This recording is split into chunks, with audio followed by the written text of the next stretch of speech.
Kamera, roll, and action.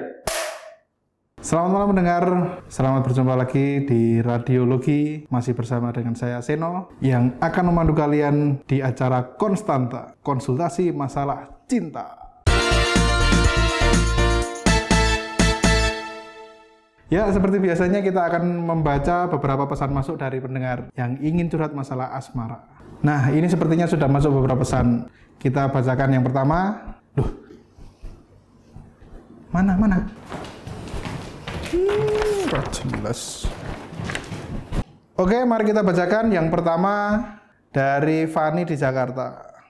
Dear Konstanta, saya adalah seorang wanita yang saat ini bekerja dengan mengarungi kerasnya ibu kota. Saya mempunyai pacar dan hubungan kami sudah berlangsung selama 5 tahun. Seperti saya, dia juga tinggal di ibu kota. Saya dan dia sudah sangat cocok. Segala kekurangan dia bisa terima. Begitu pula sebaliknya.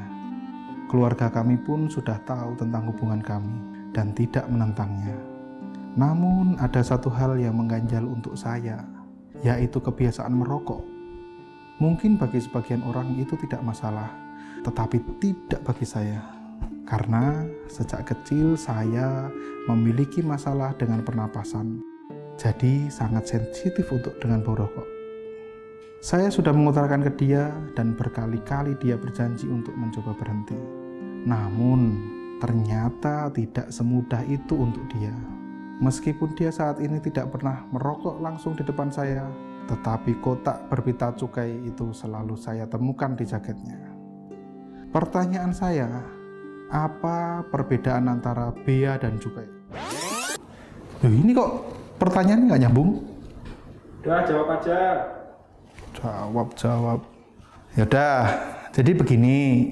Bea cukai terdiri dari 2 kata, yaitu bea dan cukai. Bea terdiri dari bea masuk dan bea keluar. Bea masuk adalah pungutan yang dikerjakan oleh negara berdasar pada Undang-Undang Pabean serta dipakai untuk beberapa barang impor. Sedangkan bea keluar adalah pungutan yang dikerjakan oleh negara berdasar pada Undang-Undang Pabean serta dipakai pada beberapa barang ekspor.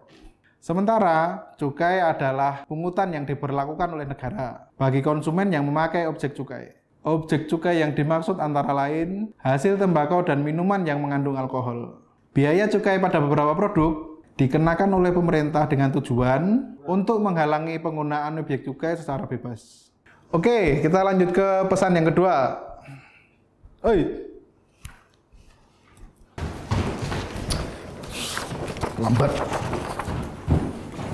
Oke, pesan kedua dari Desi di Jombang. Dear Konstanta, perkenankan saya untuk curhat tentang masalah yang saat ini sedang saya hadapi. Orang tua saya belakangan ini sering menghubungi saya untuk membujuk saya agar mau menikah dengan seorang pemuda dari desa saya. Pemuda itu memang dikenal berasal dari keluarga kaya raya dan sering dijuluki sebagai sultan di desa kami. Kebetulan kedua orang tua kami memang cukup dekat dan entah siapa yang pertama kali mengutarakan ide tersebut. Yang jelas, kedua pihak setuju untuk menjadi saudara melalui pernikahan kami. Pemuda itu tidak keberatan dengan saya, malah terkesan ingin segera meminang saya. Permasalahannya adalah saat ini hati saya telah tertambat kepada orang lain. Dia adalah pemuda dari desa yang sama. Kami telah berpacaran selama 3 tahun, walaupun hubungan kami tidak diketahui oleh orang tua saya. Kalau mereka tahu, saya tidak yakin akan mendapat restu. Pacar saya memang sederhana, tidak berasal dari keluarga yang kaya raya, tetapi dia sangat menyayangi saya. Dan yang paling penting, dia sangat menjaga saya. Dia selalu berlaku sopan kepada saya, bahkan selalu mengingatkan saya untuk beribadah. Dia juga telah memiliki pekerjaan. Saya pernah mengintip slip gajinya yang sebesar 4 juta sebulan, yang mana menurut saya jumlah tersebut cukup bagi kami untuk biaya berumah tangga. Mengingat saya orangnya tidak neko-neko. Pertanyaan saya, Berapa PPh 21 yang harus dibayar pacar saya atas gajinya tersebut? Apa? Pertanyaan apa ini? Udah terharu. Pertanyaannya kayak gini. Jawab mas, jawab. Penghasilan tidak kena pajak atau PTKP merupakan jumlah pendapatan wajib pajak pribadi yang dibebaskan dari PPh pasal 21. Dalam perhitungan PPh pasal 21, PTKP berfungsi sebagai pengurang penghasilan neto wajib pajak. Jumlah PTKP untuk wajib pajak orang pribadi saat ini adalah sebesar Rp54 juta setahun atau sebesar Rp4.500.000 per bulan. Tadi kan gajinya sebesar Rp4 juta per bulan, jadi itu masih di bawah PTKP. Dengan catatan penghasilannya cuma gaji itu doang loh ya. Meski PPh pasal 21 sebesar Rp0, tetapi wajib pajak tetap harus melaporkan surat pemberitahuan tahunan atau SPT tahunan PPh. Oke, lanjut lagi. Pertanyaan selanjutnya.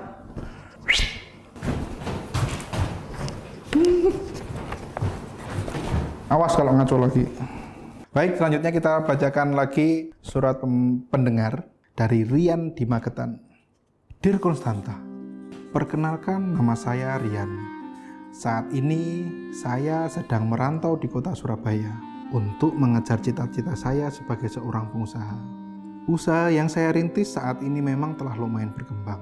Ini berkat kerja keras saya yang tidak mengenal lelah dan kadang suka lupa waktu.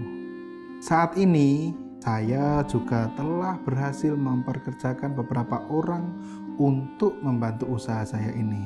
Namun, di balik usaha saya yang semakin maju, ternyata ada konsekuensi yang harus saya terima. Awal tahun ini, saya diputuskan oleh pacar. Pacar saya itu, sebut saja Bunga, tinggal di kampung halaman saya. Saya telah menjalin hubungan sejak zaman SMA. Kepergianku ke kota Surabaya pun atas seizin dia. Karena itu juga merupakan salah satu langkah kami untuk dapat hidup bersama. Rencananya, setelah usaha saya ini maju, saya akan kembali ke kampung halaman untuk meminangnya. Namun ternyata hubungan LDR tidak sesimpel itu. Hati yang dulu terpaut, kini semakin renggang karena dipisahkan oleh jarak. Meskipun pada awalnya hubungan kami baik-baik saja, namun lama-kelamaan kami menjadi sering bertengkar, bahkan hanya untuk hal-hal yang sepele. Hal itu diperparah dengan komunikasi yang kurang baik antara saya yang di sini sering disibukkan oleh kesibukan saya.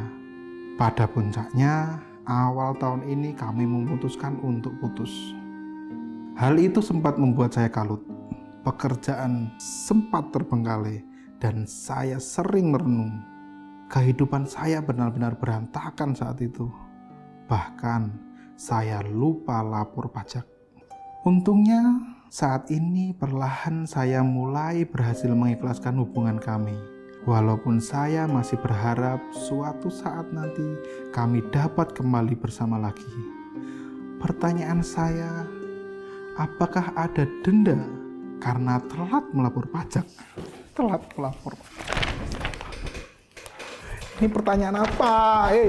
Ini kan Konstanta, konsultasi masalah cinta. Kenapa dari tadi masalah pajak kalau nggak bea cukai? Ini apa? Jawab mas, jawab. Jawab. Emosi aku. Jawab dulu. Allah, nggak jelas. Yaudah, saya jawab. SPT tahunan mempunyai jangka waktu penyampaian.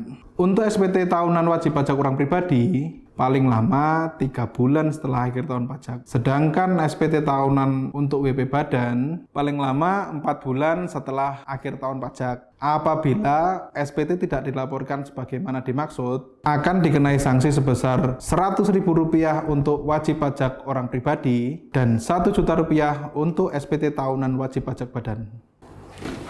Udah. Bubar. Udah pada nggak nyambung semua. Selamat malam pendengar semua. Saya mewakili kru program Konstanta izin mengucapkan pamit. karena program ini tidak akan tayang lagi. Selamat malam. Ini bubar beneran? Ya, Lah, baru episode pertama loh. biarin. Ini berhenti sampai kapan? Selamanya.